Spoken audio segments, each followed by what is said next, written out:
What's going on YouTube? It's your boy CamATL. Shout out to the DFS squad. Shout out to everybody watching this video right now. Drop a like down below because I already know you're gonna love it. Subscribe to the channel if you haven't already. Just like last week, this is the week 4 recap. We're gonna go over it. We're gonna do our final look at the slate. I'm gonna talk to you guys about guys that I've already talked about, and I'm gonna talk to you guys about guys that I might have missed in the first video. So that's it. Let's go ahead and get straight into it. Drop a like, comment anything in the comment section to enter your name into the giveaway, and make sure you're subscribed to the channel. All right. At quarterback, Aaron Rodgers versus Buffalo. That game script just is not looking like it's going to be needed for Aaron Rodgers to do a whole lot here. Unless Buffalo happens to just step it up and they continue how they were last week against Minnesota, but I highly doubt that's going to happen. And like I said, I'm going to skip some guys going through here. I'm going to give you guys mainly the guys I'm really focusing on. So at quarterback, the guys I'm really interested in, Deshaun Watson is one of them at 6'3", going against the Colts. I expect this game script to be good, okay? They're only 1-point underdogs, which means this game should be a shootout. And shootouts are always good for DFS purposes. I love it. I don't like that they're only projected to score 23. I would expect higher, and obviously you got the Cincinnati, New Orleans Giants, you got the Cincinnati Atlanta game, New Orleans and Giants game that are both higher totals that you might want to get involved with instead.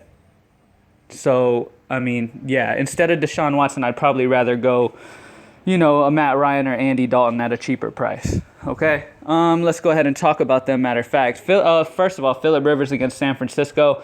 With Garoppolo out, I'm not expecting San Francisco to be able to score as easily as as they were with Garoppolo, making it so teams were able to light him up through the air. In this situation, I think it's going to be a Melvin Gordon game. That's honestly what I'm thinking here.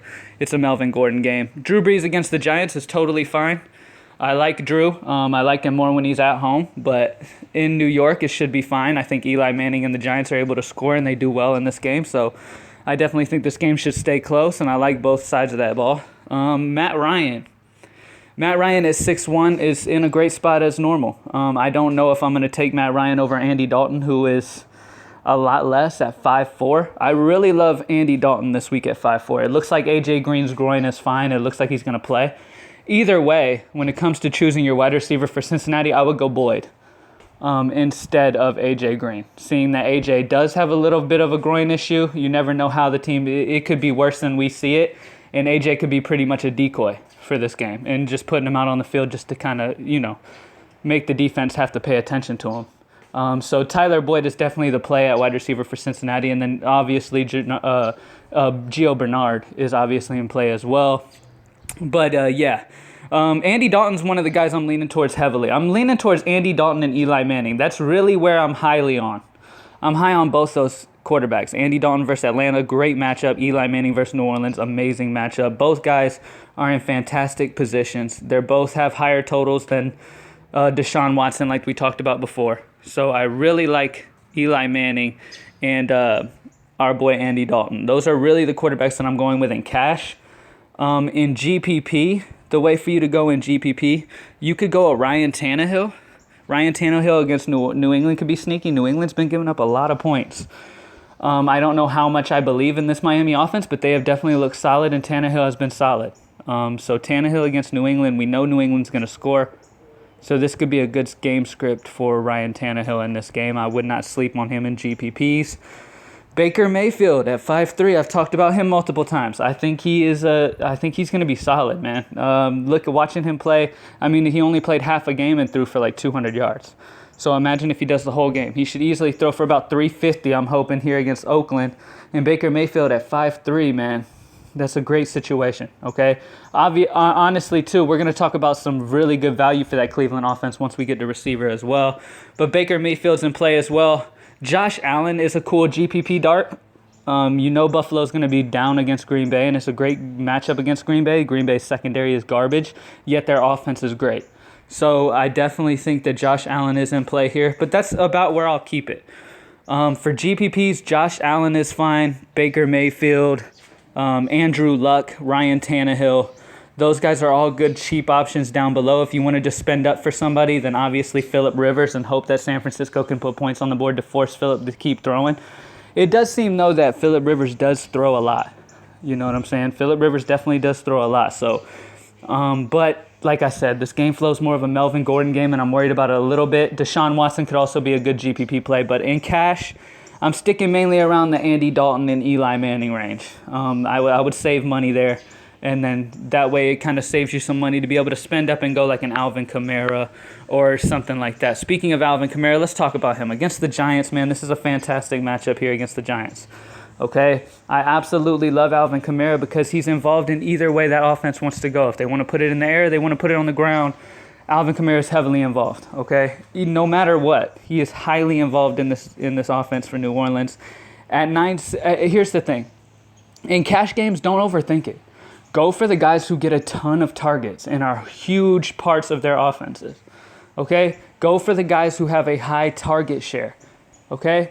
There's even value guys this week that are under 5,000 that are getting on average over 7 targets a game. That's kind of what you want. If you can get more than that, then of course go with that. But that's around what you want. You want guys who get around 7 targets and they're getting some attention. Okay, you don't want to play some guy that you're just hoping. If you're hoping for a bomb to happen, that's a GPP play. Okay, in cash, you want to go for the guys who get targets. And Alvin Kamara is highly involved.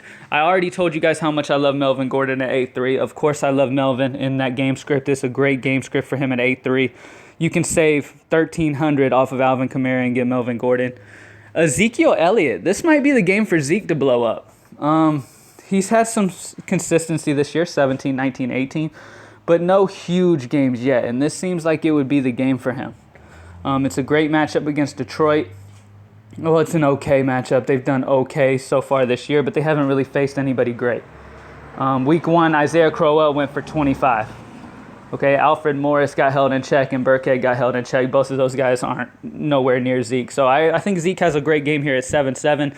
Do not sleep on Zeke. He can be used in cash or GPP. Zeke feels very, very safe to me, and he's at a big discount. But he's not going to be as highly involved in the pass game and all that like Alvin Kamara is. So if you have the money and you're liking your value, then definitely go Alvin Kamara. Giovani Bernard. I got to talk about my boy Bernard. I mentioned him before. I absolutely love him here against Atlanta, man. Gio versus pass-catching running backs versus Atlanta, I've always excelled. It's been a long time that they have consistently excelled versus Atlanta, and I don't expect that to change here. At 6-3, you're getting a very solid option in a high-total game that should stay competitive. Okay, that's all you can ask for. Giovani Bernard is definitely still in play for me. LaShawn McCoy in GPP. Do not sleep on this play right here. I don't love talking about him, but he says that he's going to be playing this week, and he's going against Green Bay, okay? This is a situation that with Josh Allen actually looking solid last week, if Josh Allen can continue to make defenses honest and have that secondary kind of paying attention and defenses can't just solely zone in on LaShawn McCoy, that is going to help LaShawn McCoy a lot. Okay, against Green Bay, this is a solid matchup, especially if they can get him involved in the pass game, which they should have been doing already. But with Josh Allen now at quarterback, if he can keep these defenses honest, that does nothing but help LaShawn McCoy. Just like with Baker Mayfield coming in for Cleveland, that helps Carlos Hyde within the running game. Okay? So, honestly, Giovani Bernard is a good option, but I wanted to mention LaShawn McCoy in the GPP as well. James White could be a good play here for New England. As you know, Rex Burkhead will be out, so Sonny Michel is very good value, and James White at 5-4 are both in play as well. Let's see who else. Chris Carson looked real solid last week with 32 carries versus Dallas. Now he gets to go against Arizona, a bad offense. A bad offensive team, which means that the game script is pointing for Carson to get a lot of touches again here.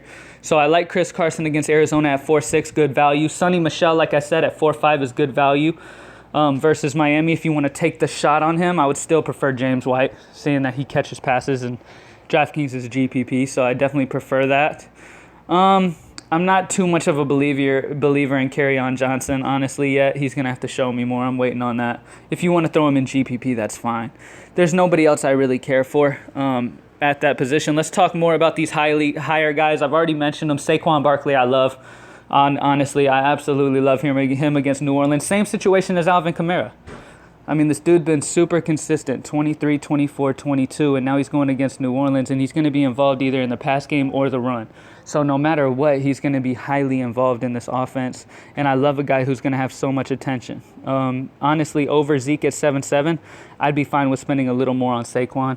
I don't want a full game stack the Giants, so I'll probably end up going, I'd rather Sterling Shepard or Odell Beckham in that pass game against New Orleans. And I'll probably sprinkle in some Alvin Kamara as run back or Michael Thomas, something like that. But let's see, who else do I want to mention to you guys? Make sure you guys are on. That's about it. We've talked about pretty much all the guys that are interesting for week 4. Any other people, really, there's no reason to go that far. Lamar Miller is okay. He's okay versus the Colts. Once again, it's a solid matchup versus the Colts. So Lamar Miller could get a touchdown here. Like I said, Chris Carson, Sonny Michel are great options. Kerryon Johnson in GPP if you want to take that shot. What else? That's about it, guys. We've touched on all the guys who are really interesting this week. Other than them, that's about it for me at running back. Let's go ahead and touch on wide receivers real quick. Michael Thomas, Julio Jones, Odell Beckham. Those are the top 3 receivers on this slate. If I had to choose one, I'd go Michael Thomas. Odell Beckham is a little too close to Michael Thomas's price. I love Odell, don't get me wrong. I absolutely love Odell Beckham, and depending on how your lineup build is going, go with some Odell Beckham. By the way, go to greenlightdfs.com to join the squad if you don't want to deal with all the lineup building shit, and I'll do it for you. But anyways, Michael Thomas has just been so many targets. Remember what I told you before is, in cash, target guys who get a lot of targets and a lot of attention in their offenses. 17, 13, and 10 is the target share that Michael Thomas has been sucking in, and at 9-1, I love that, okay? But Odell Beckham's getting targeted too, 15, 9, and 10. So he's getting a lot of attention. Marshawn Lattimore has been very solid for New Orleans, which bothers me a little bit for Odell. But Odell has proven through his career that he's kind of matchup proof. Okay, Odell is a beast with his route running. He's a beast at getting some separation. So Odell is kind of matchup proof. But Marshawn Lattimore is a solid cornerback. So he's going to give him some fits at the line of scrimmage. He's going to bump him. He's going to be physical with him, which is why I love this guy right here. And I want to mention him right now, Sterling Shepard. I love Sterling Shepard for the Giants against New Orleans. He really stands out to me as value this week at 4-9. Like I've said before, I love this game so much. Sorry if you guys hear noises. I'm recording this outside because it feels so fucking amazing in Texas for once in my whole entire life. But anyways, Sterling Shepard is in an amazing position here at home in New York. I absolutely love him against New Orleans at 4-9, especially with Lattimore following around Odell Beckham. Who else do I want to mention? Jarvis Landry with Baker Mayfield back. Landry's going to get a ton of targets. We know who he is as a receiver. We've known it since the beginning of his Miami days. 15, 7, and 15 is his target share the last 3 games. Tons of targets. Now he's going to be seeing Leon Hall in the secondary, which has not been very good. So Jarvis Landry is in a great position at 7-4. Julio, I love Julio. Don't get me wrong. I absolutely love Julio. And you expect him to finally have a huge game. And part of me tells me, okay, Calvin really had a huge game last week. Julio's finally going to blow up this week. But the fact of the matter is secondaries are forced to spend a lot of their coverage on Julio Jones, which is opening up Calvin Ridley. So I don't expect that to change, to be honest with you. In a game that is expected to be close, I expect them to still game plan for Julio and Calvin Ridley to get some openings. I love Calvin Ridley here still in this matchup. He is still fairly good price, man. He's only 4-9. So at 4-9, he's the same price as Sterling Shepard. You get 2 very solid receivers with him and Sterling Shepard. Another value guy I want to mention real quick is Antonio Callaway. I love Antonio Callaway at 4-3 too. He got 10 targets last game from Baker Mayfield. Okay, I absolutely love Antonio Callaway here at 4-3. Man, he is a sleeper this week. He might not be now that I'm making this video, but Antonio Callaway is a solid option at 4-3. Do not sleep on him. Honestly, the way this slate is looking is all of the value is at wide receiver this week. So spend that value at wide receiver and get some solid running backs if you need. Like Melvin Gordon's definitely in play. Alvin Kamara's in play. Saquon Barkley's in play. You got a lot of running backs who are in great positions this week. And then you got a lot of amazing value at receiver this week from guys who are cheap, who get a large target share. So that's really the way you want to go this week, okay? Anybody else I really want to mention? Ty Hilton against Houston. That game should be a good shootout game. I like that. I like Golden Tate. I like Marvin Jones. I like Galladay. I like these Detroit receivers against this horrible Dallas secondary. I already talked about Sterling Shepard. Who else do I want to talk about? Tyler Boyd. That is another cheap receiver, like I've been saying. Tyler Boyd for Cincinnati. Amazing matchup against Atlanta. Okay, with A.J. Green most likely being on the field. Once again, that's going to draw the secondary to have to pay attention to Green more, and that's going to open up our boy Tyler Boyd. I love this situation for Boyd at 4.6, man, and just once again, that's another receiver that I love at a cheap price. There's so much wide receiver value this week. In GPPs, don't sleep on Geronimo Allison for Green Bay. He has been getting some looks from Aaron Rodgers, and Rodgers is really starting to trust this kid. Okay, he's been having some good games. He's got 2 touchdowns in the 3 games so far this year. Now he gets a good matchup against Buffalo, and at 4.7, he could be a good flyer in GPP. Randall Cobb, same thing with him. It's a good situation for our boy Randall. Buffalo's been struggling against slot receivers, so definitely consider Randall Cobb. Who else do I want to bring up to you guys? Doug Baldwin should be starting this week. Doug gets peppered with targets when he's actually on the field by Russell Wilson. Russell Wilson, it's like Christmas morning for Russell Wilson with Doug Baldwin back on the field. Expect Baldwin to get a lot of targets, but this is a tough matchup against Peterson and Arizona. Okay, so I wouldn't play him so far. Not yet. In GPP, you can take a flyer if you want, but I wouldn't play him yet. We got... That's about it at wide receiver. Rashard Higgins, keep an eye on him just in case he ends up happening to have a big game with Baker Mayfield. That could be he's only 3-4, and that gives you some exposure to that Baker Mayfield Cleveland offense.